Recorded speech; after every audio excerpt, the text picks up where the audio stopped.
Manipur Lengakna Reserve Forest ki area sing ngak senabi pandam da lokholakpa khongthang gi saruk am oina Chief Minister N Biren ki Kendra su Oiriba Langun Reserve Forest ki saruk amsu singliba lamlongwai gi Reserve Forest area da niyam kaina Sajinlamba yung kumapal police amadi Forest ki staff singna Shidokhre Mankre Lengak ki maikadi matam pikraba su mapam aduda niyam kaina Sajinlamba yung kumapan gi manungda yung mga khak masa na Sidokpa horumlaga atay yung sing Sidok lamdabdagi ngasi ayu nganbada Forest Conservator ake Amarjit amasung Imphal Eastki Additional SP na lusingba masing yamlaba police amadi Forest ki staff singna JCB sinaduna yung sing adu thuaibagi thawak sathakibani hairi ngasi ayu masing yamlaba police amasung Forest ki staff sing lakpa uda mapam aduda yung sado leiramba mioi singa yung sing adu thamnaba post sing atopam pham singda hondoknabagi thawak su sathaki hairi loyana makhatana mapam aduda yung kai sing sajindanaba Forest Conservator ake Amarjit ki maikai dagi su miyamda appeal tawkhre hairi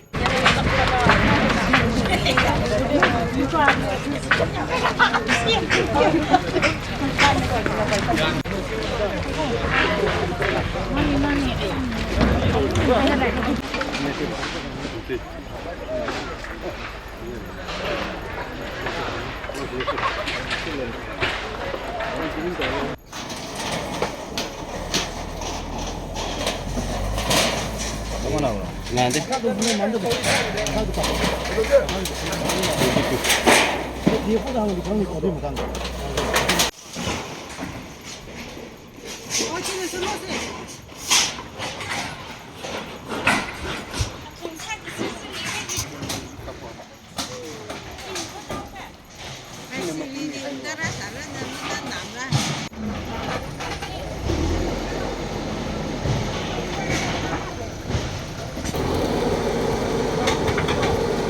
이런 것도 마셔.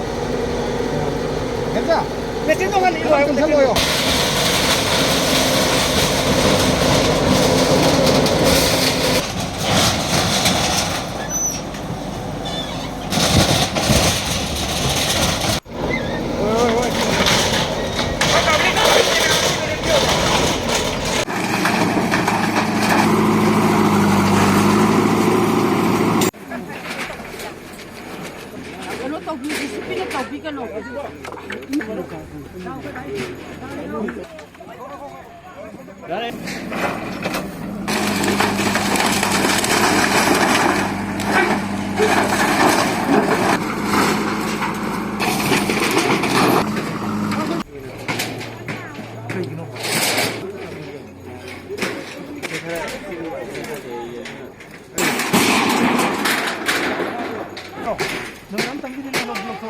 이거 막 쓰레기야 거기 가리 떨어뜨리게 호텔 뭐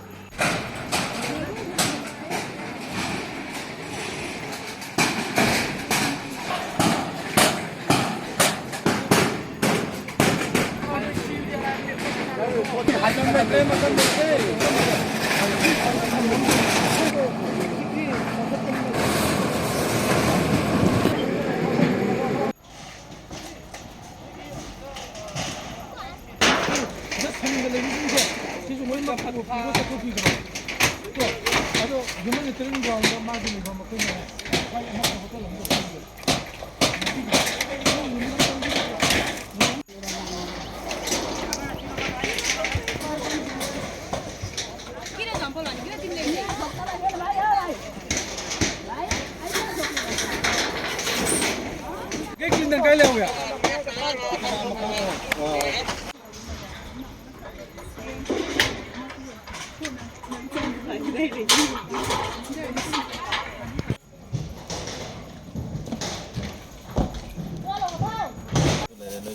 Cái nào nó mi giờ. Để tiêu cái nào. Abe hairaga laye adum akhoi moi mana ragani ko akhoi khundam yam lay lai khakta nate lay si mem je loi ma mai lay bane ba sar hoina la ga tho ai ji akhoi kana gi no ai je akhoi je bhap ta dana dum lay bane lay adu ji bi akhoi thokrage adu mapam amadi lairam mani famning ai ko jaga thi bi adu je kuta kuta ngasi nung dang di kai chakane ngasi nung dang di khang di kadai chakane adu noi nahan akhoi gi mi la ga noi chakro na haiba gi chi du famdra 제 방에서 아코이니고 제 방에서 마탐 kharabi waraga akoi mapu singdanigo 제도 비래 거기다 제 비라가 마탐 khrading ai bio akoi angang school tamme adu school do yaro adu sansing ju thamningai ꯃꯐꯝꯗ ꯆꯥꯔꯒ ꯑꯗꯨꯒ ꯈꯤꯇꯪ ꯃꯇꯝꯗꯤ ꯄꯤꯔꯣ ꯍꯥꯏꯔꯒ ꯃꯈꯣꯏꯗ ꯇꯝꯕꯅꯦꯕ ꯑꯩꯈꯣꯏ ꯆꯠꯂꯒ ꯇꯝꯃꯀꯥꯟꯗꯗꯤ ꯃꯈꯣꯏ ꯈꯪꯗ꯭ꯔꯦ ꯑꯗꯨ ꯃꯄꯨꯁꯤꯡꯁꯨ ꯍꯜꯂꯛꯅ ꯂꯥꯛꯇ꯭ꯔꯦ ꯑꯃꯨꯛꯀꯗꯤ ꯑꯗꯨꯒ ꯑꯩꯈꯣꯏꯗꯤ ꯀꯔꯤꯗꯧꯅꯤ ꯍꯥꯏꯗꯤ ꯁꯨꯝ ꯑꯩꯈꯣꯏꯗꯤ ꯑꯩꯗꯤ ꯄꯣꯠ ꯄꯨꯊꯣꯛꯄ ꯍꯧꯔꯦꯕ ꯑꯗꯨꯝ ꯁꯤꯖꯤꯟꯅꯒ ꯑꯩꯈꯣꯏꯗ ꯑꯗꯨꯝ ꯊꯝꯖꯜꯂꯦ ꯃꯇꯝ ꯈꯔꯒꯤ ꯑꯗꯨꯒ ꯍꯧꯖꯤꯛꯁꯨ ꯃꯈꯣꯏꯗꯁꯨ ꯂꯩꯕ ꯌꯥꯔꯣꯏ ꯑꯗꯨꯗ ꯁꯟꯁꯤꯡꯁꯨ ꯃꯤꯉꯣꯟꯗ ꯑꯗꯨꯝ ꯄꯪꯄꯤꯗ ꯄꯤꯊꯣꯛꯑꯦ ꯍꯌꯦꯡꯒꯩꯗꯤ ꯅꯣꯏ